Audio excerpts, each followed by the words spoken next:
Good opportunity.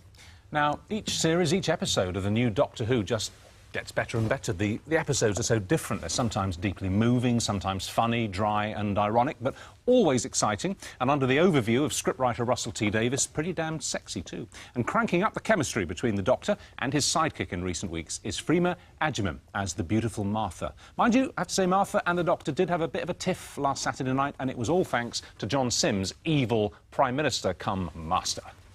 Tomorrow, we take our place in the universe. Every man, woman and child. Every teacher and chemist and lorry driver and farmer. Oh, I don't know, every medical student.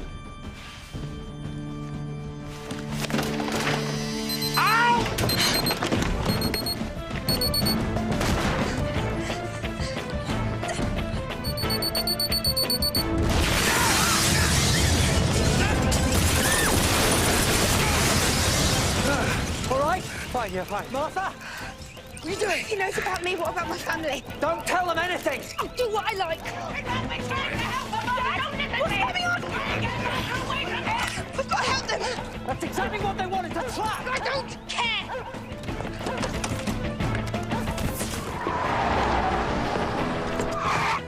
Martha!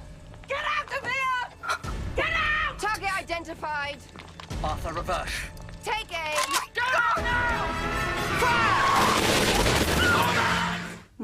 And Freema's here now. Let's open with a smash hits type question. Okay. Okay. Do you fancy David Tennant? Because Madam here does. I think that David is a really fanciful Doctor, isn't he? Yeah. He does fulfil that sort of niche very well. But you, I mean, your character, Martha, now, I mean, she virtually admitted that she was in love with him in one of the earlier episodes. And retracted it rapidly when she realised that, you know, he'd come back to his senses, so to speak.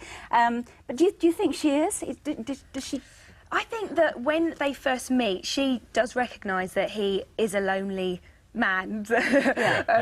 And so, you know, I think maybe she does see that he has a broken heart, and he does, indeed, from Rose. So she thinks maybe early on that she can go some ways to mending that. And then I think it evolves into something else. And perhaps she doesn't think that that's the role she's there to fill. But then she can't deny her feelings. So I think she's kind of... Well, you play, that's exactly the way I read it watching you. You play it beautifully. I mean, you really do. And actually, you started in the previous series as your own cousin. Isn't that right? Yeah. You were the one who was cybered by the Cybermen. In Torchwood. In Torchwood. Yeah, that's right. I mean, you know, Russell could either have gone for some big scientific explanation and I guess, you know, some kind of, I don't know, some cloning or... but it was... No, it's a cousin. She's my cousin and that's that. It was quite nice that it just kind of moved on. Because when you were called to audition, after that last series, you were called to audition, you thought you were being auditioned for Torchwood, didn't you? The spin-off show. That's right. Because my agent called and said it was either side of Christmas, so 6, that I filmed, and she was saying, look, go away for Christmas and don't focus too much on it, but they're thinking of auditioning you for Torchwood, one of the regular characters in Torchwood. So, of course, I couldn't let that go over the whole Christmas period, and I was dead excited. And then I got back in January to Cardiff, and no, actually, I auditioned in London the first 2 times, and then just before the screen test in Cardiff, I was told that it's actually... It's the final episode this Saturday of this series, but you're coming back in the next series, are you? You're still with it? Well, I'm totally gagged, actually, to talk about season 4. I am. Okay, then you can't talk about it. I've heard categorically that she is. But it said in the press that you are coming back, and I sincerely hope you are. I think the new filming starts soon, doesn't it? They're in pre-production now, And what about the recognition factor? I mean, you know, to go from you've been in Crossroads, you've done quite a few bits and pieces here and there, and you've had a nice steadily building career, and then pow, you've stepped into Billie Piper's shoes, and you're on primetime Saturday night, and everybody watches. It's one of the hit shows in this country now. How is it going for you? I mean, are you getting approached a lot on the street and sort of in bars and stuff? What happened? Yeah, it was... I was sort of told quite early on, be prepared, your life kind of changes overnight from the day that before it airs to the day after. It's a significant change. And this is just testimony to how it's different for everybody. You know, I don't think there's kind of one rule.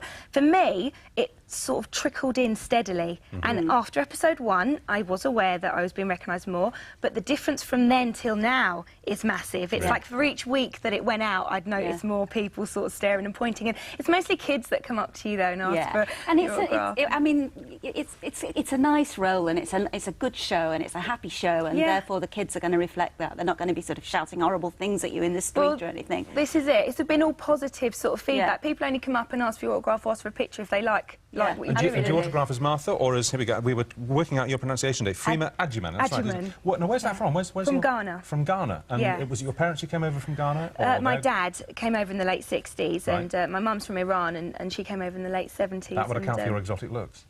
Thank you. Yeah, well, it's true, you are exotic. And what does Freema mean? It actually means, well, look, get this right, one who invokes God's blessings on others. That's lovely. And that's very appropriate. It's like a member of state. It's quite high caste. Yeah, quite a name of status, actually. Better than Martha. I love the name Martha. I really love it. Well, should we see Martha quickly? This is from the last episode coming up on Saturday. This Saturday. It's gone quick. So we'll just see a little bit. Okay. Cool. Ever since I was a child, I looked into the vortex. That's when it chose me.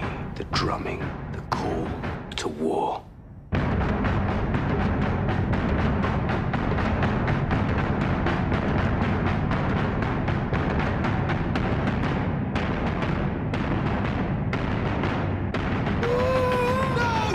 Can't you hear it?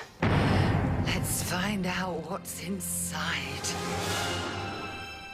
Those are the chocolate, aren't they? Those little round things. Yeah. It looks, I mean, watching it on a Saturday evening, it's a ritual for us. I mean, you know, and our kids. We just sit down and we haven't done since it came back, actually, with Christopher Tennant, and it's just getting better and better. We just love it. It makes our early Saturday evening. It's great to watch. Is it as much fun to film? Because we know what filming's like. It's stop, start, retake, stop, another angle. Is it as much fun? Do you know, honestly, though, and it's going to sound so cliched, it doesn't feel like I'm at work, and everyone says it's a long sort of... It films for 9 months, and that is a long time, but when you've got the adrenaline and the excitement going, and I, you know, was pinching myself throughout the whole time. It's such an... I'm so lucky to have been there and to be there. That you know, I don't know. It's just you just keep going and going. Isn't John Sim fantastic? As the master. As a master. I mean, he and David Tennant really, their acting styles really mesh, don't they? Don't they, though? They're really both compelling to watch and really energetic, and they do kind of bounce off each other and off the walls. Apparently, Russell T Davies based the Master's character a bit on Tony Blair. Is that right? You can make him Prime Minister. Well, for I think there is a small similarity in the delivery, but not in the substance. The Winston Twinkle. No. Well, OK, you can't say if you're in the next series, but we can. Cheers. And after that, I mean, what would you like to do? I mean, Billy's gone off to do other things. I mean, do you see yourself having a fixed period there and then moving on? I'm not looking past beyond companion at the moment. You are a politician. You are a politician. It's nice to meet you. Lovely to meet you. See you Saturday night. It really is. Yeah. OK, that's it. See you tomorrow. Stay dry. Bye. Shall we get my next guest out, ladies and gentlemen?